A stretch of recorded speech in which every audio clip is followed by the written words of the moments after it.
Já todos vimos o título do trabalho de hoje, da palestra de hoje, e vamos, a imagem penso que também é sugestiva, mas vamos então ver com quem é este encontro que está marcado.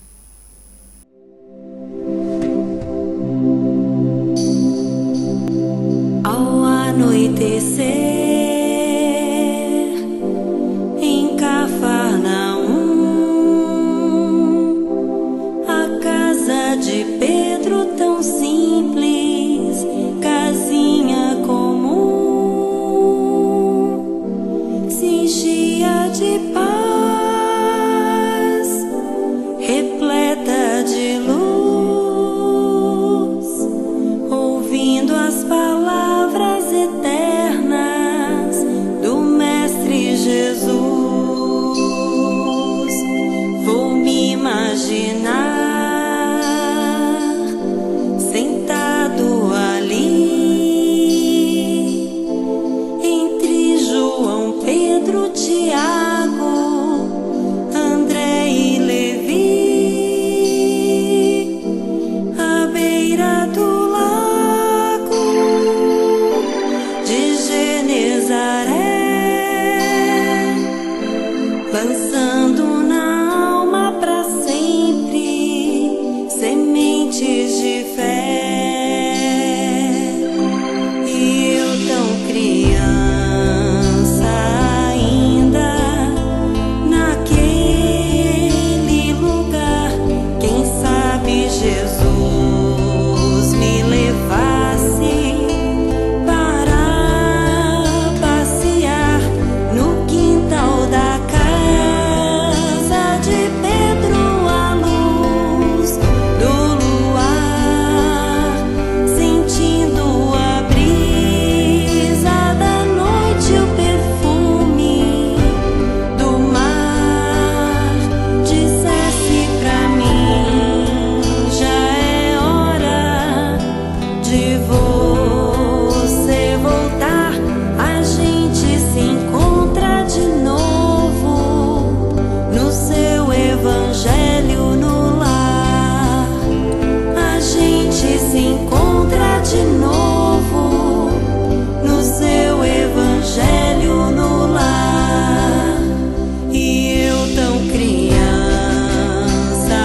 ainda naquele lugar, quem sabe Jesus me levasse para passear no quintal da casa de Pedro, à luz do luar, sentindo a brisa da noite, o perfume do mar, dissesse pra mim: já é hora de você voltar. A gente se encontra de novo no seu evangelho no lar. A gente se encontra de novo no seu evangelho no lar. Nós percebemos que esta canção, Encontro Marcado, que pertence ao cancioneiro espírita e foi composta por César Tucci, ela fala dos encontros de Jesus com os apóstolos, não é assim? Na casa da sogra de Pedro, onde eles costumavam descansar do trabalho, e Jesus lhes ensinava a boa nova, lhes explicava o Evangelho. Então, este encontro marcado, como nós vemos através da personagem que narra a história, é um encontro marcado com Jesus no Evangelho do Lar. Mas é na própria canção quem faz o convite. É o próprio Jesus. Vemo-nos de novo no teu Evangelho do Lar. Então, quando estes encontros de Jesus, falando com os apóstolos, aconteciam, a canção diz o que acontecia na casa de Pedro. Era uma casa rica? Não, era uma casa simples, casa de pescadores. Ela era simples e comum, mas enchia-se de paz e de luz ao ouvirem as palavras de Jesus. Portanto, estar com Jesus, ouvir Jesus e as suas palavras enchiam todo o ambiente de uma energia pura, salutar. E também vemos na canção que as palavras de Jesus são para a eternidade, são palavras eternas, não é? E é o próprio Jesus também que nos confirma isto, quando diz: o céu e a terra passarão, mas as minhas palavras não passarão. E numa outra passagem, ele vai dizer: em verdade vos digo, o céu e a terra não passarão, sem que tudo o que se acha na lei esteja perfeitamente cumprido. E isto para nós percebermos a importância das palavras de Jesus, porque não temos forma de as saber sem querer, sem ir em busca delas. Os ensinamentos de Jesus, diz a canção, lançam na alma sementes de fé para sempre, porque chegada à semente, ela pode até cair, como a parábola da semente, num terreno que não está bem trabalhado, mas chega a uma certa altura e ela até vai germinar. Pode ficar quieta durante muito tempo, mas fica lá. E na hora própria ela vai germinar. Isto é, nós vamos ouvindo, vamos aprendendo, vamos pondo em prática os ensinamentos e assim nós não nos vamos perder mais do caminho para Deus, no fundo, porque as palavras de Jesus é isso que nos ensinam, a caminhar para Deus. Lembramo-nos ainda de que Ele nos disse: eu sou o caminho, a verdade e a vida. Ninguém vem ao Pai senão por mim. Como é que podemos ir se não soubermos, não é? Sempre, então, como ali vemos com o personagem que canta, sempre que nos ligamos a Jesus, pelo pensamento, pelo sentimento ou pela ação, nós ligamos-nos energeticamente a Ele. Somos envolvidos pela harmonia do seu ser e é como se nos encontrássemos com Ele, em verdade, não é? Como acontece num outro encontro, claro. Jesus projeta-se para nós, sempre nós ligamos-nos a Jesus, sempre que fazemos isto. E à medida que nós vamos aceitando Jesus na nossa vida e no nosso caminho e vivemos como Ele nos ensinou, nós vamos, de facto, sentindo essa presença de Jesus na nossa vida com mais intensidade. Então, o Evangelho no lar, ou o culto cristão no lar, é o momento do encontro marcado com Jesus dentro do nosso lar. Porque onde é que começamos as primeiras aprendizagens? Dentro do nosso lar, não é? Então, é por aí, e a grande importância, e é essa vertente principal que para onde esta canção me remeteu, a importância do lar no nosso encontro com Jesus. Se o trouxermos para o nosso lar, a nossa família, de certeza, terá outra paz, haverá uma outra luz, uma outra energia e a família, os pais, também cumprem aquela missão de amparar os filhos de Deus no seu caminho evolutivo. Não nos esqueçamos que no lar somos todos filhos de Deus, juntos para nos ajudar uns aos outros, embora com funções e missões diferentes. Naturalmente os pais com uma, os filhos com outra. E é então no lar que nós devemos estudar os ensinamentos de Jesus. Por que falamos de Jesus? Ele é importante nas nossas vidas. Diz-nos o Livro dos Espíritos que Jesus foi o tipo mais perfeito que Deus enviou à Terra para nos exemplificar a perfeição moral que podemos alcançar. E a doutrina que ensinou é a mais pura expressão da lei divina. São estas as palavras dos Espíritos. Ele é o nosso modelo e guia. Então nós precisamos de conhecer o nosso modelo para o podermos imitar, não é isso que é o modelo? Alguém que nós fazemos como ele. E para seguir os seus passos, as suas pegadas, o seu caminho. Portanto, nós todos sabemos que ao longo da nossa vida nós precisamos de instrução, porque a instrução vai nos ajudar a ganhar a nossa vida, vamos ter conhecimentos técnicos, científicos, académicos e vamos trabalhar e assim ser independentes e autónomos. Mas para além da instrução precisamos de algo muito valioso, que é a educação. Educação é aquela parte do nosso desenvolvimento que nos ajuda a crescer nos valores, com a ética e moral edificantes, no fundo, que faz o nosso caráter, não é? Define o nosso caráter. Então, os valores, a ética e a moral, portanto, os princípios espirituais legados por Jesus, precisam de ser aprendidos para os podermos praticar, tal como nós vamos aprender os primórdios de uma profissão, porque depois aprendemos trabalhando, não é? Não é só com aquilo que aprendemos na escola, mas estes valores nós precisamos de os aprender também para os praticar. E isto porquê? Porque nós sabemos que nós no nosso mundo estamos muito deficitários desta parte moral, desenvolvemos-nos muito na parte científica, na parte académica, intelectual e pouco nesta parte. Nós precisamos de ter valores que nos ajudem a respeitar os outros, a manter a paz nos nossos corações, a fomentar o progresso de forma equilibrada.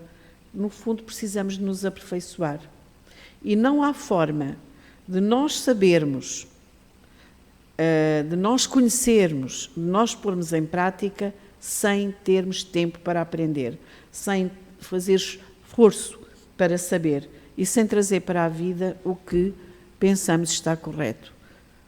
Nós damos muita importância à formação intelectual e, com certeza, não ponderamos muito bem ainda como aprender em termos de valores. E daí a importância do lar. Então, vamos ver com Emmanuel o que ele diz sobre a importância do lar na educação moral. Onde a base mais elevada para os métodos de educação? E ele responde: as noções religiosas, com a exemplificação dos melhores deveres da vida, constituem a base de toda a educação no sagrado Instituto da Família. Porque nós, as famílias, muitas vezes delegamos a educação para todos, para a escola, para os professores, para os auxiliares, para aqueles que estão com os nossos filhos. Mas os pais são os primeiros que devem dedicar-se, e a família. E eu fiz este estudo e ele foi uma grande lição para mim. Então, estas noções de religiosidade, de espiritualidade, de valores, são a base de toda a educação no Sagrado Instituto da Família, diz Emmanuel. E ainda numa outra questão, no livro Consolador, qual a melhor escola de preparação das almas reencarnadas na Terra? Ele responde: a melhor escola ainda é o lar, onde a criatura deve receber as bases do sentimento e do caráter. E depois explica: os estabelecimentos de ensino, propriamente do mundo, podem instruir, mas só o Instituto da Família pode educar. É por essa razão que a universidade poderá fazer o cidadão, mas somente o lar pode edificar o homem. Que belas palavras para nós! Na sua grandiosa tarefa de cristianização, essa é a profunda finalidade do espiritismo evangélico, que nos vem ajudar a pôr as coisas no lugar, no sentido de iluminar a consciência da criatura a fim de que o lar se refaça, para que o novo ciclo de progresso espiritual se traduza. Porque onde é que começa tudo? É mesmo no lar.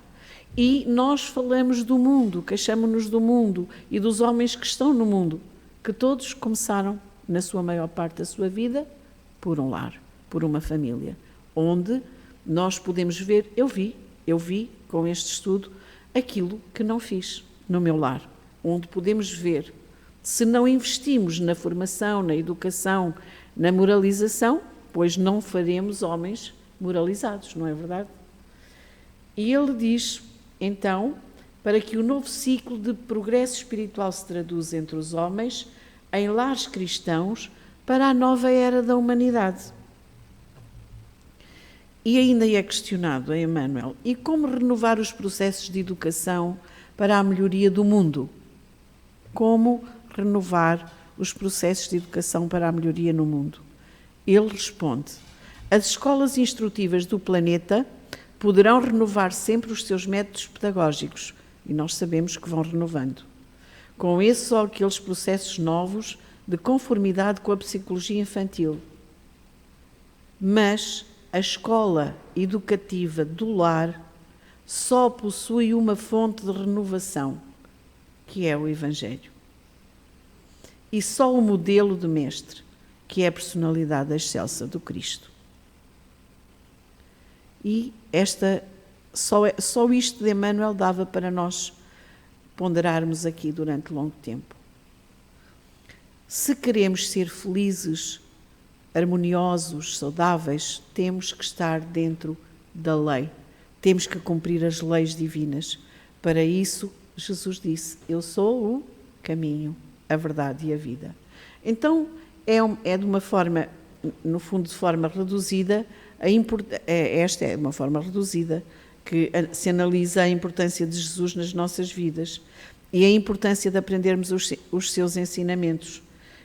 E devemos-lo fazer no lar, em família, precisando de marcar encontro com Ele, então, no Evangelho, no lar, tal como Ele nos sugere.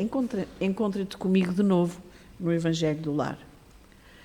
Para nós percebermos a importância que tem o culto do Evangelho no lar, o estudo do Evangelho no lar, porque é isso, ouçamos as próprias palavras de Jesus num destes encontros com os apóstolos, precisamente no primeiro capítulo de um livro que se chama Jesus no Lar e é ditado pelo Espírito Neio Lúcio e psicografado por Francisco Cândido Xavier.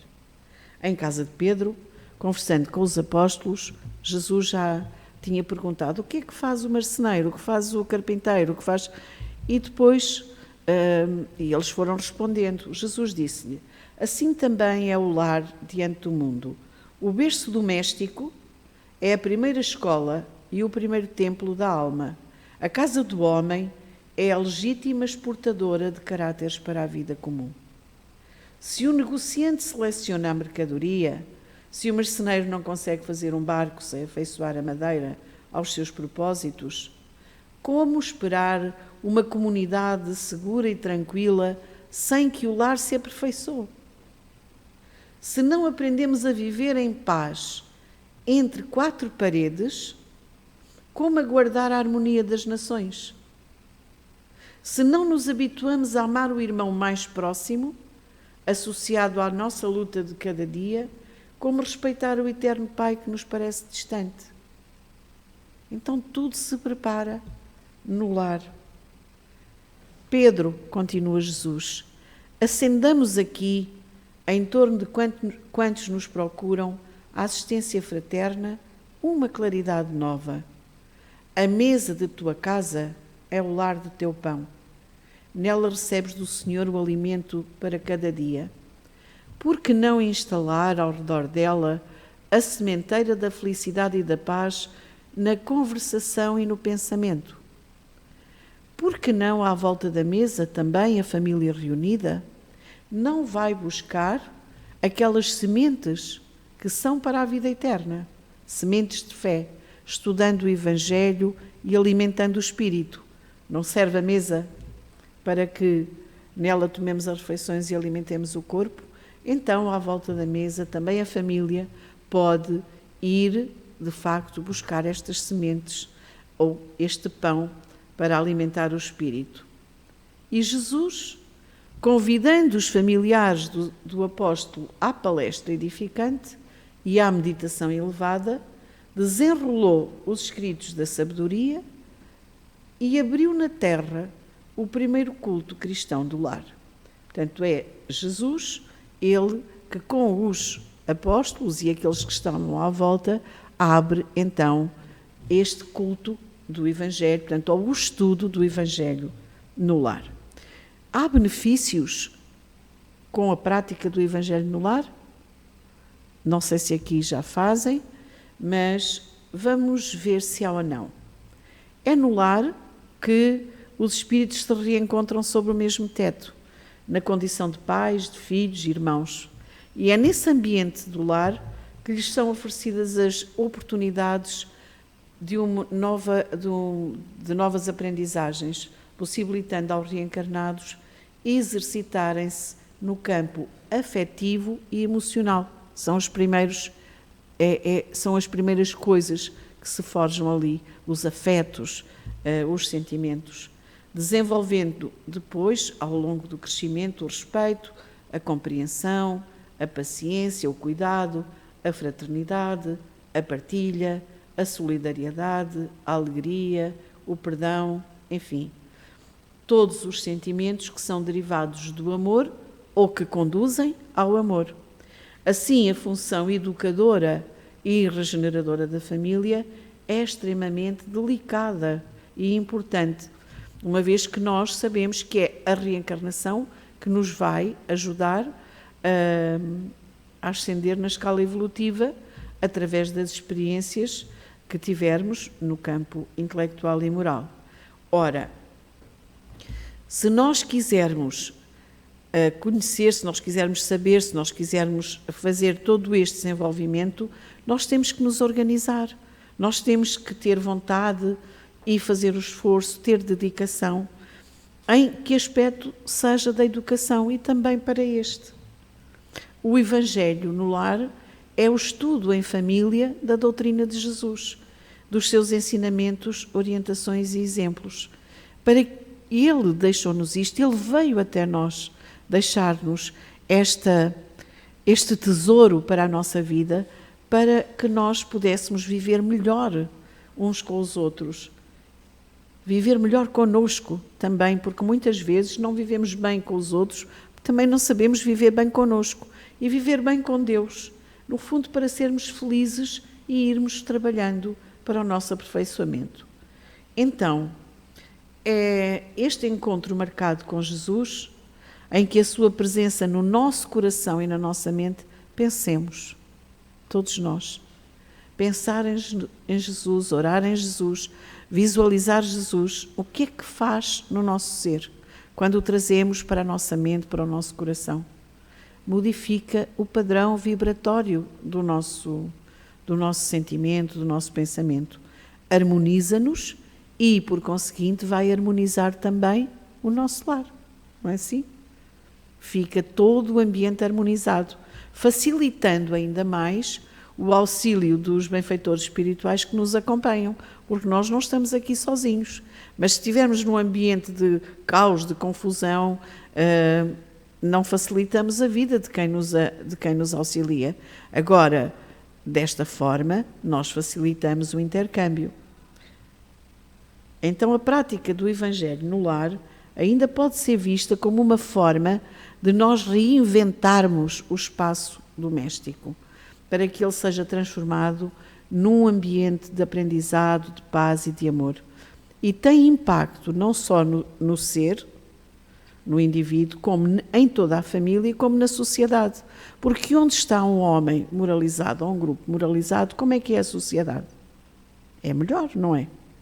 Então, neste espaço sagrado, as famílias têm a possibilidade, no Evangelho do Lar, de analisar as suas experiências, de falar sobre as suas dificuldades, dos desafios e das alegrias, à luz dos ensinamentos de Jesus, permitindo assim um crescimento conjunto onde cada membro é nutrido espiritualmente.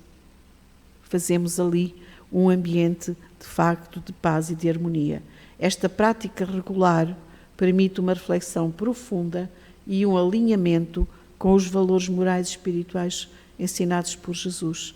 Vou-vos dizer, mesmo para aquele que, adulto e com adultos em sua casa, faça o Evangelho sozinho, porque os outros elementos não querem, e claro, somos livres e temos que respeitar as ideias uns dos outros.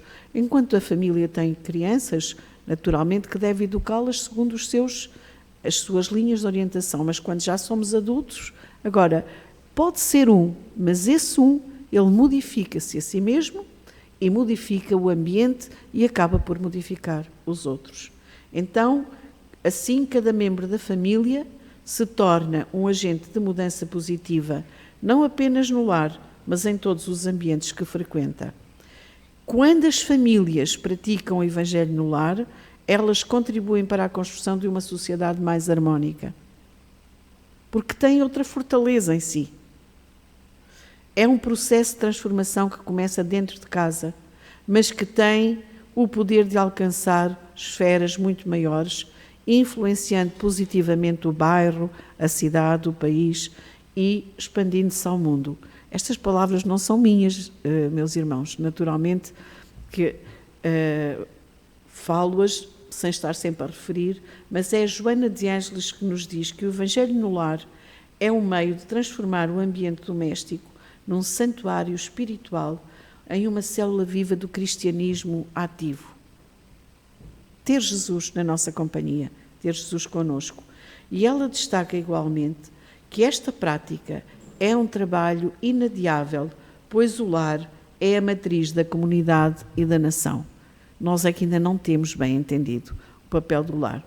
É o núcleo básico da nossa organização social e emocional, não é? E é dos lares que saem os homens que irão constituir as nações, são ou não, as comunidades. Então, como fazer o Evangelho no lar, se ainda não fazem? Escolher um dia, uma hora e um local. Um local tranquilo da nossa casa, sempre no mesmo dia, à mesma hora, para termos a companhia espiritual. De preferência, um momento em que esteja toda a família em casa, mesmo que nem toda a família faça. Preparar o ambiente onde vamos fazer. Colocar uma toalhinha branca na mesa, pôr música suave para criar uma atmosfera serena, pôr na mesa os copos com água, no número de pessoas que vão estar no Evangelho e os livros que serão utilizados.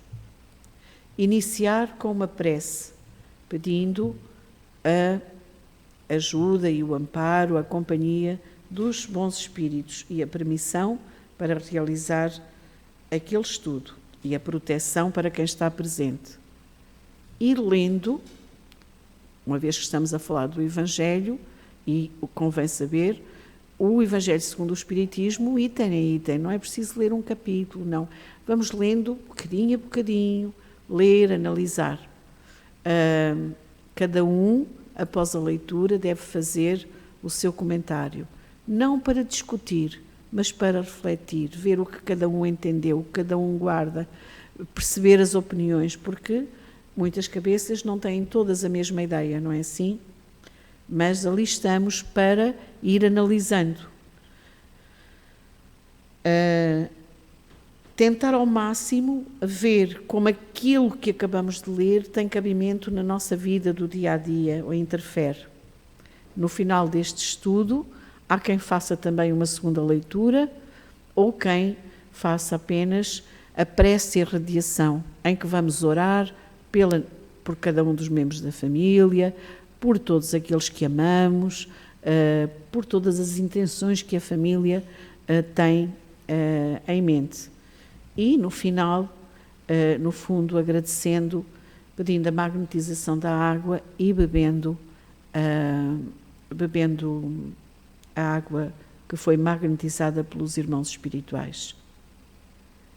Meia hora, 35 minutos, não precisará mais, 40, não sei, mas meia hora, depende às vezes também do trecho que nos calha do Evangelho. Se for grande, não lemos todo, deixamos para a outra semana, porque aqui o importante é ter sempre este encontro marcado.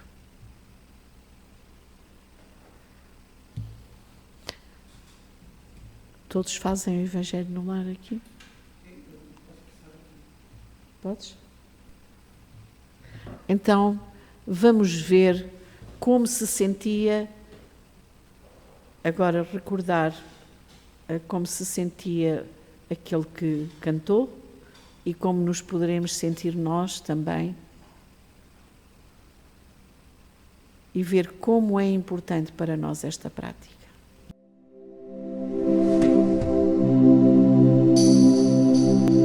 Ao anoitecer, em Cafarnaum, a casa de Pedro tão simples, casinha comum, se enchia de paz, repleta de luz, ouvindo as palavras eternas do Mestre Jesus. Vou me imaginar sentado ali entre João, Pedro, Tiago, André e Levi, à beira do lago de Genezaré, lançando na alma para sempre sementes de fé. E eu tão criança ainda, naquele lugar, quem sabe Jesus me levasse para passear no quintal da casa de Pedro, à luz do luar, sentindo a brisa da noite, o perfume do mar, dissesse pra mim: já é hora de você voltar. A gente se encontra de novo no seu Evangelho no lar. A gente se encontra de novo no seu Evangelho no lar. E eu tão criança ainda, naquele lugar, quem sabe Jesus me levasse para passear no quintal da casa de Pedro, à luz do luar, sentindo a brisa da noite, o perfume do mar, dissesse pra mim: já é hora de você voltar. A gente se encontra de novo no seu Evangelho no lar. A gente se encontra de novo no seu Evangelho no lar. Então, espero que tenhamos ficado com uma ideia mais fortalecida e mais esclarecida da importância do nosso encontro com Jesus no Evangelho do Lar.